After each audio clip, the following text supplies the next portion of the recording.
Just want to let you lot know that if you're watching this clip on the Fozcast YouTube channel, the full episode is now available to watch exclusively on Spotify, and it's free. Come on. Is this what Riyadh season has done then? Because there's lots said about all the money and this, that and whatever, but what it does do though is it brings so many different walks of life into it. So you've got Neymar in the ring at the weekend. Yeah, you've got Conor McGregor in the crowd as usual. You've got Ronaldo to the fights. And do you know what I mean? You've got all of them bad boys. Is it now you're at the point where we got in the ring anything Saturday could happen? With Eubank, and Turkey Al Sheikh, His Excellency, said to Neymar, get in there, and he's like, what? He gets in, and I've turned around and Neymar's there, and I'm going like this, and His Excellency's saying, put him in the head-to-head in the middle, get him to separate the fighters. So he didn't even know this was happening. But he knows Eubank, and he's loving it because he loves boxing, and he's like in the middle, and he's like, and I'm thinking, this is bonkers. I'm thinking he's got 230 million Instagram followers, and it's all like, the whole thing's wild. But obviously when Ronaldo's there, and on Saturday it was like Missy Elliott, Busta Rhymes, Ciara all did like a 20-minute concert, and the one I did in LA for Riyadh season, we had Eminem, right, performing for 3 tracks. It was unbelievable. They had Liam Gallagher at Wembley, and got a mixed response. Was that the one when I saw Amir Khan and Eminem having a chat the night before, and I'm going, how does this happen? But that's like the power and the vision of Saudi Arabia, and like His Excellency. He's like, when we're doing this LA card, he's like, I want some entertainment. I said, well, you got entertainment. You got 7 world title fights. No, I want some music. I'm like, all right, well, who do you want? He goes, I want Eminem. I'm like, all right, okay. Next thing, Eminem's booked. Right? Do you have a say in booking this, by the way? No, do you have to go down that road? Yeah, obviously everybody knows different people in music and stuff like that, but he will decide who he wants. And that was like Liam Gallagher. And then obviously Oasis got back together. Yeah. Then he's trying to get Oasis to perform, and then it's just a wild world, and it moves so fast out there as well. Because obviously, when they want something to happen, over here it might take 3 months, 6 months. They just go boom on the phone. So much so. My favourite one was when we did the Usyk Fury press conference, and His Excellency says, for the press conference, I just want something, need something. He says, well, what do you want? And he says, I want Rocky Balboa. This was the night before. Yeah, and they got straight onto Stallone, flew him in for the morning, and he was in the middle of the fighters, Rocky Balboa. And it's like, it's amazing. And we're all loving the experience of, there's a lot of talk about the money and how that's what of course. It's brought me and Frank Warren together, but it's the opportunity for the fighters, the fans, and we're loving the experience because we're going over there and we're just watching these shows going, there's a lot of people that obviously it's a kind of hot topic, isn't it? But the reality is it has enabled you to make more fights, right? Because the British public for years and years have gone, we don't see this. Manny Pacquiao, Mayweather overdue, Brooke Khan overdue, and then you look at it and go, hey, you wanted it.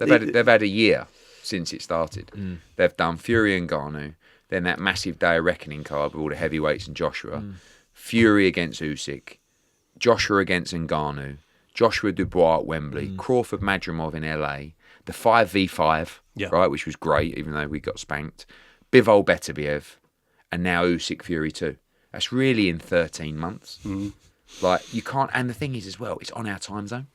So it's not even if we got to sit up till 4 o'clock in the morning to watch. It's actually perfect for Brit. But fight fans are always, but that's why when they said, we want one of these in the UK, all of a sudden, Turkey Al Sheikh goes, all right, we'll do one at Wembley. And then someone moans that they wanted to play the Saudi national anthem. It's like, guys, they've spent a few quid on this. Let them have it. Do you know what I mean? Who cares? You can never win.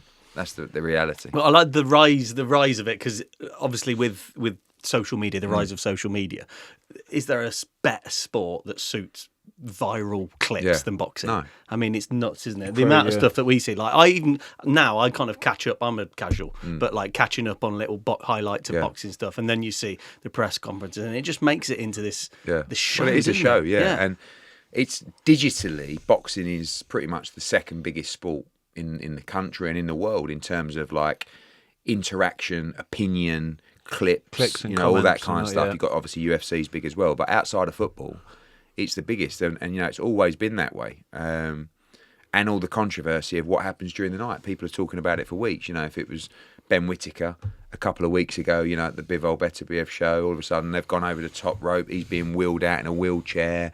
Like, what's your opinions on this? I want to know what your opinion on this, because So- I was watching at the time and I was thinking, cool, I'm not seeing much showboating from you anymore, Ben. No, After I that know. second round when he got hit, I thought, oh, all right. He's not my fighter. I actually quite like him. I think he's a very good fighter.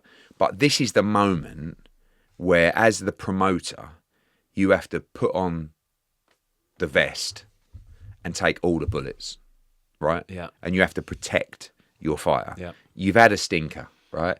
You've gone over the ropes. The fight was coming on top, right? It was starting to get tough.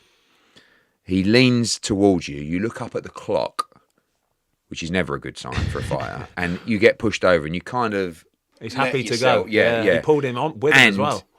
Your foot doesn't really even touch anything on the way down. You roll into the ring, you're kind of holding your back and grimacing, and then next thing you got your foot off and you're in a wheelchair, right? And you're being wheeled out. Now, all of a sudden, you're up against it. Now, how you play it from there is so important, and that really comes down to experience. So the one thing that you have to do is you have to protect your fighter. The fighter, you know, for him to go out and face the music, face the media, whatever it is. And it's not that you should just lie, but you sometimes have to kind of bend the truth a little bit and say, look, they've gone over the top rope. This has happened. He can't go on. Here's a scan. Boy, stick a cast on him. Hurry up. You know, and what they've actually done was, next thing, he's at the airport. You know, and I think he smashed a fan's phone because he was trying to film him. But he's got a little bit of tape on the ankle and he's walking. And it's like, and now they've come out with a statement to say that he sprained his ankle. I mean, like, if you're a fighter and you sprain your ankle and you get taken out of the ring on a stretcher stroke wheelchair, you better have more than a sprained ankle. That better be So, broken, like, badly I mean, broken, you've got to manage it in the right way. And again, you don't want to lie to fans, but you can't, you know. Oh, and he's also got this neck problem. It's like, no, guys, stop. You know, the memes, like you say, all of a sudden, like, he's become a meme. Oh, they're instant. And the way back now is a long, long way back. The kid's a very good fighter, but there was definitely signs in that fight that maybe he's not quite tough enough for the game, and especially going out like that, because the reality is it's probably quite unlikely that he did hurt his ankle. And if they're just saying he sprained it, even if he sprained it, you don't count yourself out. You don't, you get up and you carry on. David Haye snapped his Achilles against Tony Bellew. Snapped his Achilles, and he kept on going for about 7 rounds with a snapped Achilles. I mean, I don't know if you remember, like, hanging on. He couldn't. Like, fair play. I mean, this is the same guy who had the toe issue that kind of haunted him a little bit. But at that moment, to be fair to him, he carried on with a snapped Achilles. He could barely move. No, Couldn't he? and this guy with a sprained ankle got taken out in a wheelchair. So Ben Whittaker's had a bit of a stinker, and it's a long way back.